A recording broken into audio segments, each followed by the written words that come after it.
तो शुरू करते हैं एक्सरसाइज 5.3 से question number 18। A spiral is made up of successive semi circles. एक स्पाइरल है जो कि सेमी सर्कल से मिलके बना हुआ है। देखिए ये होता है स्पाइरल।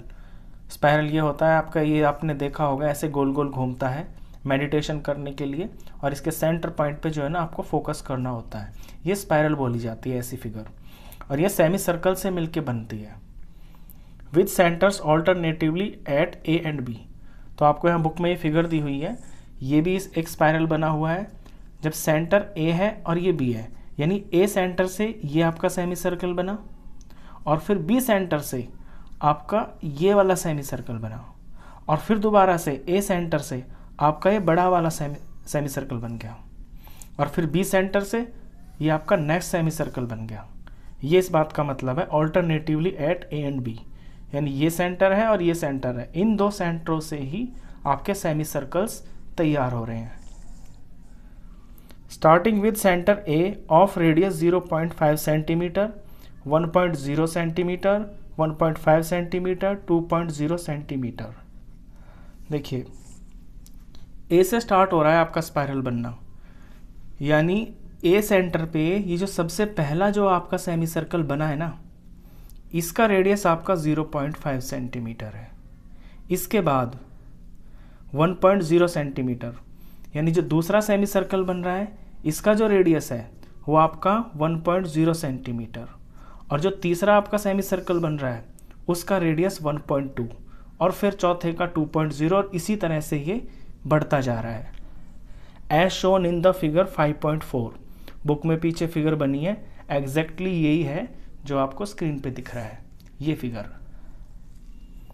तो what is the total length of such a spiral made up of 13 consecutive semi circles. अगर ये स्पाइरल आपका 13 सेमी सर्कल से मिलके बना है तो फिर इसकी टोटल लेंथ क्या होगी। लेंथ का मतलब है ये चीज़, ये ऐसे जैसे फॉर एग्जांपल मान लीजिए किसी तार से बना है, किसी धागे से बना है, तो उस धागे की लंबाई कितनी होगी, उस तार की लंबाई कितनी होगी, सिंपल ये बताना है। टेक पाई 22/7, पाई को इसमें आपको 22/7 लेना है। देखिए सिंपल इसके अंदर क्वेश्चन ये है कि आपको 13 सेमी सर्कल्स दे रखे हैं और उन 13 सेमी सर्कल से मिलकर आपका स्पाइरल बन रहा है, और उन 13 सेमी सर्कल्स का आपको सरकमफ्रेंस निकालना है, यानी कि उनके सरकमफ्रेंस का आपको सम निकालना है। तो लेंथ ऑफ स्पाइरल आ जाएगी। तो अब length of first semi circle क्या हो जाएगी, यानी ये मेरा फर्स्ट सेमी सर्कल है ना, ये मेरी L1 मान ली मैंने, सेकंड वाले को L2 मान लिया, थर्ड वाले को L3 मान लिया, इस तरह से। तो length of first semi circle हो जाएगी आपकी पाई आर। सरकमफ्रेंस ऑफ सर्कल होता है आपका 2πr, ये तो पूरे सर्कल का होता है, लेकिन अगर आपका सेमी सर्कल है तो फिर 2 तो हट जाएगा, यानी सिर्फ πr। तो पहले सेमी सर्कल के लिए जो लेंथ हो जाएगी, ये जो लंबाई हो जाएगी सरकमफ्रेंस, ये आपकी πr होगी, और r इसमें यूज होगा आपका 0.5। तो ऐसे लिखेंगे इसे, length of first semi circle. अगर इसे मैं L1 मान लेता हूं तो ये हो जाएगी πr, और पाई इसमें आपको यूज करना है 22/7। चलिए अभी तो पाई में एज इट इज रख लेता हूं। रेडियस कितना 0.5, और सारा सम सेंटीमीटर में है तो सेंटीमीटर। तो ये L1 आ गई ना आपकी, ये पाई इंटू 0.5 सेंटीमीटर आ गई। अच्छा, length of second semi circle यानी L2, इसका नाम मैं L2 रख लेता हूँ। सर ये L1 है, ये L2 हो गई, ये L3, ये L4, ऐसे ही ना ये 13 तक जा रहा है, यानी L13 तक जा रहा है आपका ये। तो length of second semi circle हो जाएगी आपकी, अगर इसे मैं L2 के नाम से रख लेता हूँ तो पाई, और सेकंड के लिए रेडियस कितना हो जाएगा, बुक में दिया हुआ है आपको 1.0, तो पाई आर यानी पाई इंटू 1.0, ये L2 हो गई। अच्छा, लेंथ ऑफ थर्ड, अगर थर्ड सेमी सर्कल निकालें इसका नाम L3 अगर रख लें तो फॉर्मूला तो पाई आर ही लगेगा, पाई की जगह मैं पाई ले रहा हूँ, और रेडियस कितना हो जाएगा 1.0, सॉरी 1.0 पिछला था 1.5 सेंटीमीटर। तो इस तरह से ये चल रहा है। अब आप अगर इसे ध्यान से देखें तो आपके जो L1, L2, L3, L4 and up to L13 है, ये एक AP ही तो बन रहा है और ये AP के टर्म्स हैं। तो इसमें आपका जो N है वो तो आपका 13 है। अब पहले AP तैयार करते हैं इसमें से। तो आपकी जो AP हो जाएगी, फर्स्ट टर्म क्या हो गई आपकी पाई इंटू 0.5,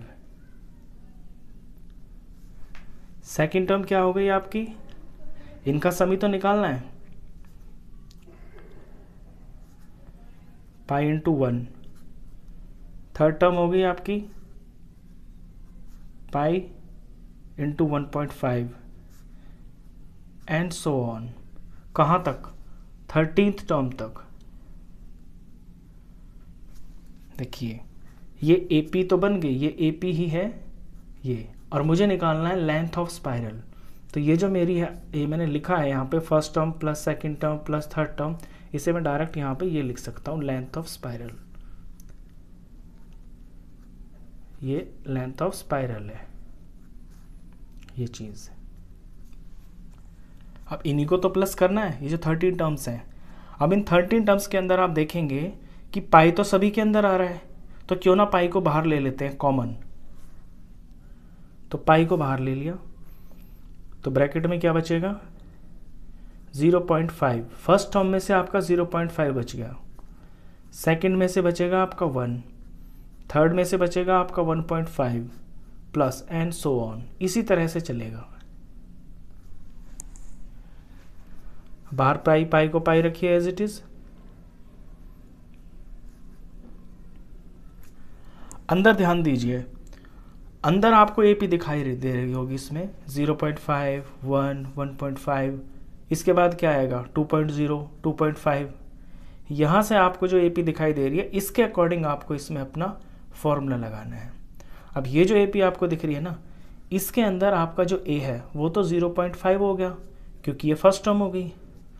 इसमें से आप D निकालिए, D कितना होगा, अगले टर्म में से पिछला टर्म माइनस, यानी 1 में से माइनस करना है 0.5, 1 में से आधा तो 0.5 ही आएगा। ये आपका D आ गया। तो अंदर निकालना है आपको 13 टर्म्स का सम, यानी पाई इंटू S13। ऐसे समझे आप इसको, पाई तो कॉमन है सब में और अंदर आपकी 13 टर्म्स है जिनका आपको सम निकालना है। तो पाई इंटू S13, तो पाई को पाई रख लीजिए और S13 का फॉर्मूला हो जाएगा आपका n/2। अभी मैं सिर्फ फॉर्मूला लिख रहा हूँ, 2a प्लस n-1 और ये D, ये मैंने फॉर्मूला लिखा है, सिर्फ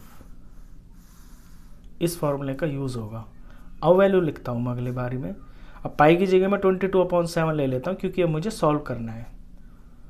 और S13 का फॉर्मूला होगा 13/2, 2a, a क्या है आपका फर्स्ट टर्म क्या बन रही है 0.5, ये 0.5 प्लस n-1 यानी कि 13-1, ये आपका 12 हो गया, इंटू D यहाँ पे निकाल रखा है 0.5, क्या हो गया। अब इसे आप सिंप्लीफाई कर देंगे, सिंपल आपका आंसर आ जाएगा। चलिए सॉल्व करते हैं। 22/7 इंटू 13/2, और ब्रैकेट के अंदर ये 0.5 है यानी कि हाफ को 2 से मल्टीप्लाई करेंगे तो ये आपका 1 बन जाता है, प्लस 12 इंटू हाफ तो ये 6 हो जाएगा।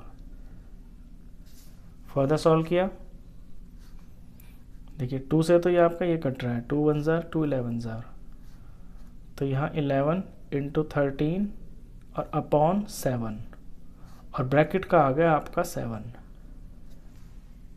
इस 7 से आपका ये 7 कट गया, तो 11 इंटू 13, 11 को 13 से मल्टीप्लाई करेंगे, वही आपका आंसर होगा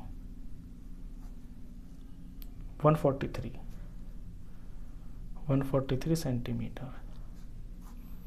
तो जो स्पाइरल है ना, इसकी लेंथ आपकी 143 सेंटीमीटर है। तो सबसे पहले इसमें क्वेश्चन में मैं एक बार फिर से इसको रिपीट करता हूँ, इसके स्टेप्स बताता हूँ आपको कितना आसान है। सबसे पहले आप ये समझिए कि इसके अंदर आपके 13 स्पाइरल्स हैं, यानी कि n आपको दिया हुआ है 13। फिर हर स्पाइरल एक सेमी सर्कल से मिलके बना हुआ है, और सेमी सर्कल का जो रेडियस है वो हर बार हाफ बढ़ रहा है। तो फर्स्ट सेमी सर्कल की लंबाई आपकी पाई इंटू 0.5, दूसरे की आपकी पाई इंटू 1.0, ऐसे ही हर बार आधा रेडियस बढ़ रहा है, यानी कि हाफ सेंटीमीटर बढ़ रहा है। तो ये जो ऊपर मैंने 3 टर्म्स लिखी है ना, ये आपकी एपी ही है। इस तरह से एपी चल रही है, लेकिन आपको तो इनका सम निकालना है। सम निकलेगा तभी तो आपकी लेंथ ऑफ स्पाइरल आएगी। तो लेंथ ऑफ स्पाइरल के लिए आप इनको प्लस करते हुए चले जाएंगे ऐसे 13 टर्म तक। अब इनके अंदर, सबके अंदर आपको पाई कॉमन दिखेगा, पाई बाहर आ जाएगा, तो आपको अंदर अंदर सिर्फ नंबर्स दिखाई देंगे, और आप इन नंबरों से अपना ए निकालेंगे, ये फर्स्ट टर्म, यहाँ से डी निकालेंगे, और ये जो ब्रैकेट के अंदर है इस चीज़ को एपी मान के यहाँ पे सॉल्व करेंगे। पाई आप बाहर रखेंगे एंड तक, बस उसके बाद तो वैल्यूज ही पुट करनी और आपका आंसर। चलिए इसके बाद क्वेश्चन करते हैं 19th।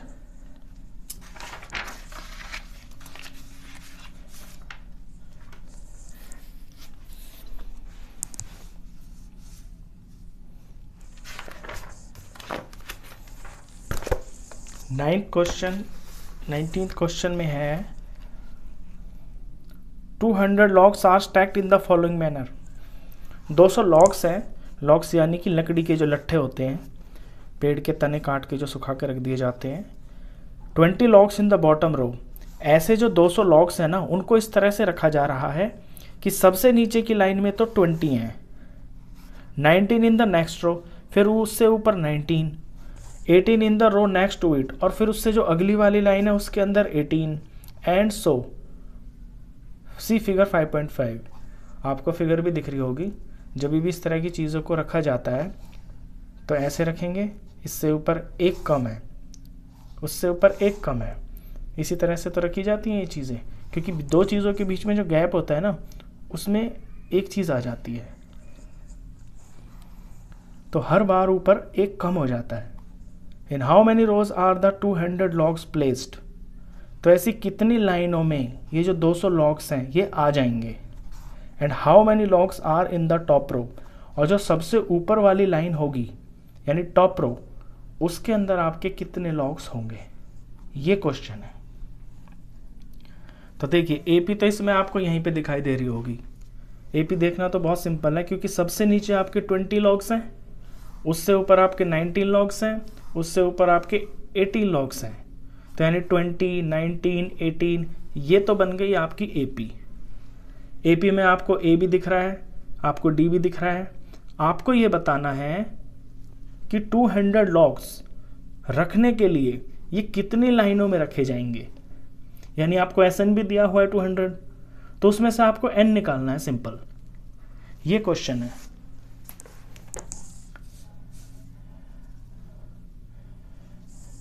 सबसे पहले तो अपनी बनाएंगे एपी।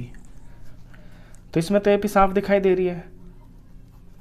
एपी बनेगी आपकी 20, 19, 18, इस तरह से आपकी एपी चल रही है। आपको गिवन क्या है इसके अंदर, एसएन। एसएन आपको 200 दिया हुआ है।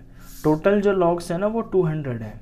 तो यानी सम ऑफ लॉग्स, और कितनी लाइनों में ये रखे हुए हैं, वो लाइनें होती हैं आपकी एन के नाम से डिनोट करते हैं उनको। तो आपको एन निकालना है इसमें। तो सबसे पहले तो एसएन का फॉर्मूला लिखते हैं, n/2 2a प्लस n-1 और d इज इक्वल टू 200। अब इस फॉर्मूले में जो चीज़ें हमें पता है इस क्वेश्चन में उन्हें पुट करते हैं। देखिए n तो पता नहीं है, n ही तो निकालना है, तो n/2 2a, 2 का 2, और a क्या है, a है आपकी एपी का फर्स्ट टर्म यानी कि 20, प्लस n पता ही नहीं है तो एज इट इज रखेंगे इसको, n-1 एज इट इज, और d पता है यहाँ पे। अब d निकाल लेते हैं यहाँ पे। d क्या होता है, आपके नेक्स्ट में से पिछला वाला माइनस, यानी 19 में से 20 माइनस करेंगे तो डी आपका माइनस का 1 आ गया। इसे पुट करेंगे यहाँ पे इज इक्वल टू 200। अब n को मैं यहाँ रख लेता हूँ और ये जो 2 मेरा सारा मल्टीप्लाई में इस फैक्टर में, ये इधर जाके डिवाइड में है, ये 2 ये इधर जाके मल्टीप्लाई हो जाएगा और ब्रैकेट के अंदर क्या होगा 22 * 40 हो गया। और इसे सॉल्व कर लेते हैं अंदर। -1 को n से मल्टीप्लाई करेंगे तो आएगा माइनस का n, और -1 को फिर -1 से करेंगे तो माइनस माइनस प्लस हो गया और 1 1 * 1 +1। ये सारा इज इक्वल टू 200 × 2। ये 2 यहाँ से आ गया आपका। अच्छा फिर से सॉल्व करें इसको अंदर, तो 40 और +1 आपके 41 हो गए और ये -n,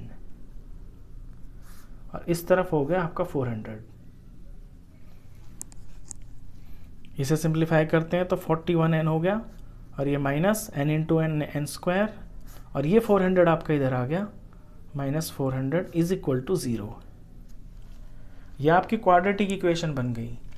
लेकिन इसमें जो आपका स्क्वायर का टर्म है ना वो पहले होना चाहिए, तो स्क्वायर वाले को मैं सबसे पहले लिखता हूँ -n², फिर n वाले को 41, फिर कांस्टेंट को इज इक्वल टू 0। अब कभी भी x² वाली जो चीज़ होती है वो माइनस में नहीं होती, तो इसे प्लस बनाने के लिए सिंपल ये होता है कि इस पूरी इक्वेशन को आप माइनस से मल्टीप्लाई कर दें, तो माइनस वाली तो माइनस माइनस टकरा के प्लस हो जाती है और बाकियों का साइन चेंज हो जाता है, यानी माइनस और प्लस मिलके माइनस का 41n बन गया और माइनस और माइनस मिलके ये आपका प्लस का 400 बन गया इज इक्वल टू 0। ये आपकी फाइनल क्वाड्रेटिक इक्वेशन आई है। इस क्वाड्रेटिक इक्वेशन में से आपको n की वैल्यू निकालनी है। चलिए n की वैल्यू निकालते हैं। इसमें से आप इसे किसी भी तरीके से कर सकते हैं। देखिए स्प्लिटिंग मिडल टर्म से कर सकते हैं, फैक्टराइजेशन से, या फिर कर सकते हैं वो सिंपल वाला जो फॉर्मूला था आपका उससे भी कर सकते हैं, क्वाड्रेटिक इक्वेशन से। मैं इसे स्प्लिटिंग मिडल टर्म से कर देता हूँ, फैक्टराइज कर देता हूँ। तो 400 × 1 यानी x² का कोफिशिएंट तो इसमें 1 है ना, तो 400 × 1 400 हो गया। तो 400 के प्राइम फैक्टर्स निकालते हैं। 2 से जाएगा 200, 2 से जाएगा 100, 2 से जाएगा आपका 50, ये 2 से जाएगा तो 25, 2 से गया 5, सॉरी ये 5 से जाएगा, 5 से गया और फिर 5 से गया 1। अब अपने प्राइम फैक्टर्स में से ऐसे 2 नंबर तैयार करने हैं जो आपका माइनस का 41 बन जाए। और ये किस तरह से बनेगा, देखिए 2 2 * 4, 4 2 * 8, 8 2 * 16, ये 16 हो गया और 5 5 * 25, ये 25 हो गया। अगर मैं इन दोनों को ऐड कर देता हूँ तो 41 बन जाएगा। जो बीच वाला होता है ना वही हमको बनाना होता है। अब बनाना है माइनस का, तो इन दोनों को माइनस लेना पड़ेगा। तो माइनस का 16 और माइनस का 25 मिलके -41 बन जाएगा। तो ये तो हो गया स्प्लिट, n² माइनस, इसे मैं तोड़ लूँगा, -25n में और -16n में, आगे का सेम टू सेम। अब इन दोनों में कॉमन दिख रहा है n, यहाँ से n रह गया, यहाँ से माइनस रह गया, यहाँ से आपका 25 रह गया। इन दोनों में हमेशा वो चीज़ कॉमन आ जाती है जो आपका यहाँ पे होती है, बाहर है ना ये -16, 16 में 16 तो है, और 400 में 16 क्यों है, क्योंकि 400 बना है आपका 16 × 25 से। तो अगर 16 इसमें से कॉमन ले लेते हैं तो आपका 25 अंदर रहेगा, तो -16 आपका दोनों में है। यहाँ से रह गया n, और क्योंकि माइनस बाहर ले लिया तो यहाँ भी माइनस होगा, क्योंकि हम मानते हैं कि माइनस और माइनस मिलके प्लस बना है। तो एक बाहर आ गया तो एक यहाँ अंदर रह गया, और ये 25 इज इक्वल टू 0। हमेशा ये जो 2 ब्रैकेट है ना आपकी, इनमें जो वैल्यू आएगी वो आपकी एग्जैक्टली सेम आती है। तो 2 फैक्टर आए आपके, n-16 आया और n-25 आया इज इक्वल टू 0। दोनों को बारी बारी 0 के बराबर रखते हैं तो n की वैल्यू आएगी, n-16 इज इक्वल टू 0 रखा तो n की वैल्यू आई आपकी 16। n minus 25 is equal to 0 रखा तो n की वैल्यू आई आपकी 25। अब आपके 2n आ गए। अब क्या ये दोनों के दोनों आपके पॉसिबल हैं या नहीं हैं, ये आपको देखना है। और ये कैसे पता चलेगा? देखिए, वैसे तो आप अगर लॉजिकली देखें तो मुझे तो यहीं पे पता चल रहा है कि इनमें से कौन सा n पॉसिबल नहीं है। वो क्यों? देखिए, मेरे जो लॉग्स हैं ना, सबसे नीचे मेरे 20 लॉग्स हैं, उससे ऊपर 19 होंगे, उससे ऊपर 18 होंगे, और जो सबसे ऊपर लॉग होगा वो तो 1 होगा। अब 20 से चल रहे हैं और एक एक का गैप आ रहा है, तो 1 तक पहुंचते हुए कितनी लाइन ही बनेंगी? 20 ही तो बनेंगी। तो यानी 20 से ज़्यादा तो हो नहीं सकता।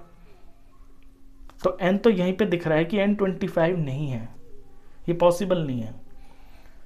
लेकिन ये आपको करके दिखाना पड़ेगा एक्चुअली। तो ये प्रूफ करना पड़ेगा कि ये 25 नॉट पॉसिबल है।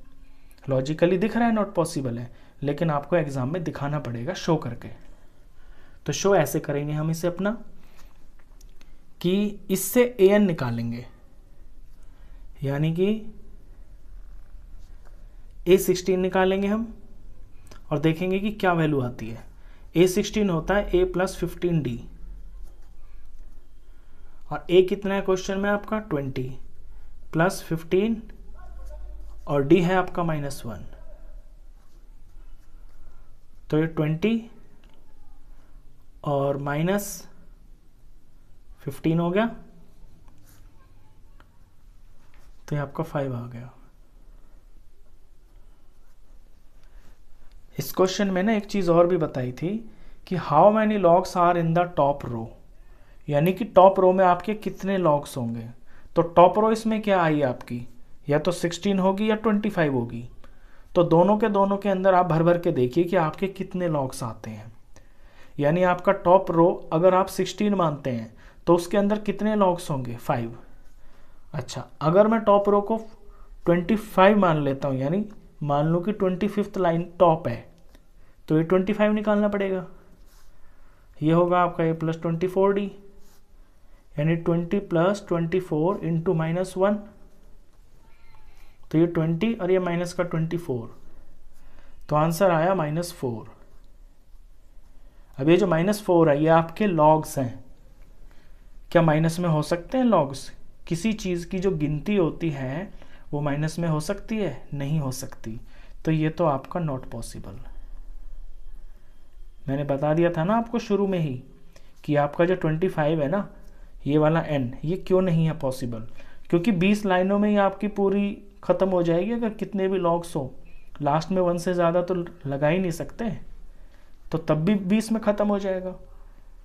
तो इस क्वेश्चन के अंदर आपका जो n था वो तो था 16, और दूसरा ये भी पूछा था कि सबसे लास्ट वाली रो के अंदर कितने लॉग्स होंगे, यानी 16th वाली लाइन में लॉग्स कितने होंगे, तो वो भी आ गया आपके 5। अब अपना आंसर लिख दीजिए ऐसे। 2 चीज़ें पूछी थी आपसे।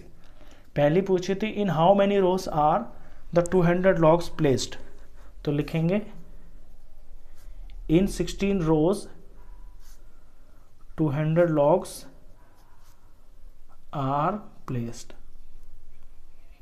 कि 200 लॉग्स को 16 लाइनों में लगाया जा सकता है।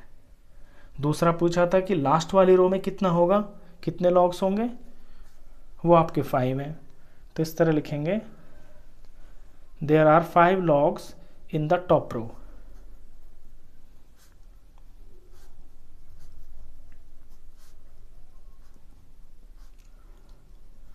ये आपके 2 आंसर आ गए।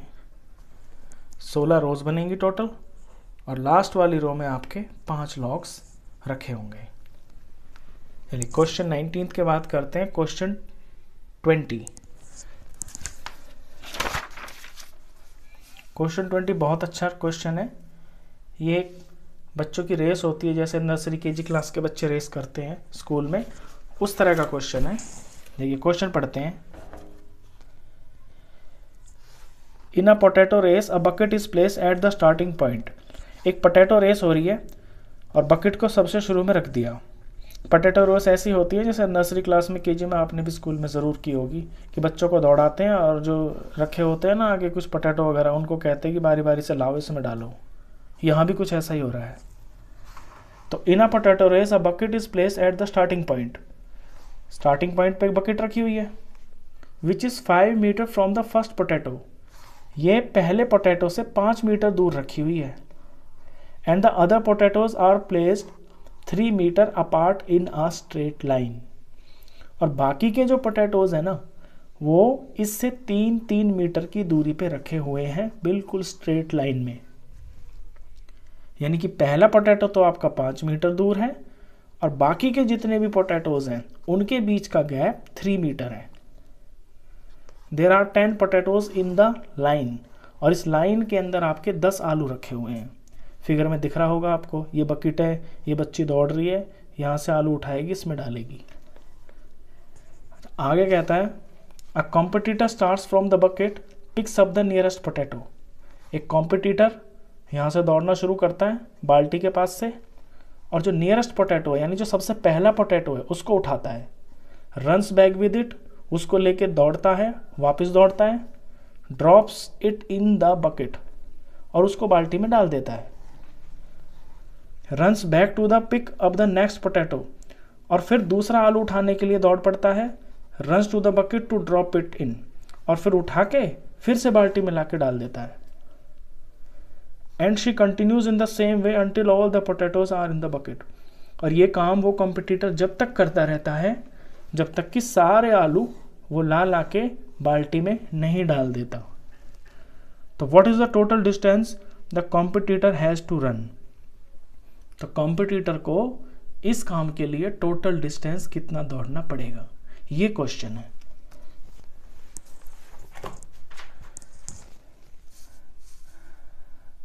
देखिए मैंने भी यहाँ पे एक ड्राइंग बनाई हुई है आपको समझाने के लिए। ये बकेट रखी हुई है और यहाँ पे ये 1p मैंने लिखा है। 1p का मतलब है फर्स्ट पोटैटो यहाँ पे रखा हुआ है, और बाल्टी से जो पहला पोटैटो है ना वो आपका 5 मीटर डिस्टेंस पे है। और फिर 2p यानी कि सेकंड पोटैटो, यहाँ से यहाँ तक ये आपका 3 मीटर है। और फिर इससे आगे जितने भी आलू है ना सब के बीच में आपका 3 मीटर का गैप है। और ऐसे 10 आलू रखे हुए हैं। तो डिस्टेंस बताना है टोटल वो बच्चा कितना कवर करेगा। सबसे पहले तो इसमें बनाते हैं आपकी एपी। देखिए पहला आलू जब वो बच्चा उठाएगा तो उसे कितना चलना पड़ेगा, वो यहाँ से दौड़ेगा और यहाँ से दौड़ के यहाँ तक जाएगा। पहला आलू यहाँ पे है ना, तो कितना चला 5 मीटर। यहाँ से आलू उठाएगा फिर यहीं से वापस आएगा तो कितना चला 5 मीटर। तो पहला आलू उठाने के लिए उसने कितना डिस्टेंस कवर किया 10 मीटर। अच्छा अब फिर वो यहाँ से दौड़ लगाएगा, अब वो दूसरा आलू उठाने के लिए यहाँ तक जाएगा तो कितना चला 5 तो ये और 3 ये यानी कि 8। और फिर यहीं से वापस दौड़ मारेगा आलू डालने के लिए तो फिर से 8 चला, यानी कितना 8 + 8 = 16। और फिर से दौड़ लगाएगा तीसरा आलू उठाने के लिए तो यहाँ ऐसे जाएगा, यहाँ पे पहुँचेगा तो तीसरे आलू तक डिस्टेंस कितना हो गया, ये 5 ये 3 और ये 3 यानी कि 11। और फिर यहाँ से वापस दौड़ेगा फिर से यहाँ तक जाएगा तो फिर कितना डिस्टेंस कवर किया, जितना आया था उतना ही तो किया, यानी 11 + 11 22। तो समझ गए आप एपी को। ऐसे आपकी एपी बन जाएगी इसके अंदर। अब थोड़ा लिखने का तरीका देखिए, लिखेंगे इस तरह से आप, distance covered for first potato. पहले आलू के लिए डिस्टेंस कवर होगा 5 + 5 यानी कि 10 metre. Distance covered for second potato, second potato के लिए कितना हो जाएगा 8 + 8 यानी कि 16 metre. Distance covered for third potato कितना 5 3 और 3 11 हो गया, 11 + 11 22 मीटर। बस 3 से ज़्यादा आपको निकालने की ज़रूरत नहीं है, ऐसे तो चलता ही रहेगा।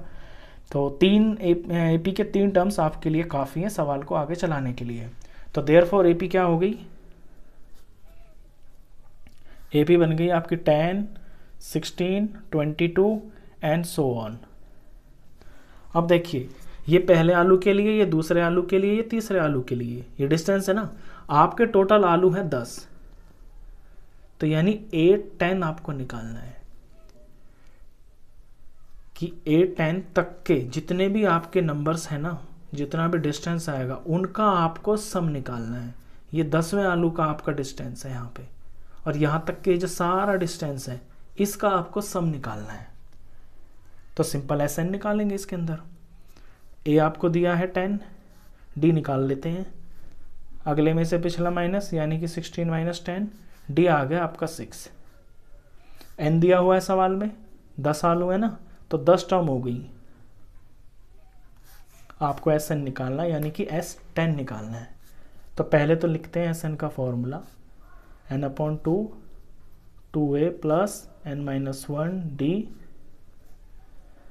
अब n है आपका 10, यानी कि you have to find S10। अब वैल्यू पुट करते हैं, n की जगह लेना है आपको 10, 10/2, और यहाँ 2 का 2, a है आपका 10 प्लस n-1, यानी कि 10 - 1, ये आपका 9 हो गया, और d इसमें निकला है आपका 6, ये होगा। सॉल्व करेंगे आपका आंसर ही निकलेगा। अब ये 5 आ गया, ये आपका 20 आ गया, 9 6 54 हो गया, बाहर 5, अंदर 74, और 74 को 5 से मल्टीप्लाई कर लेते हैं, आंसर है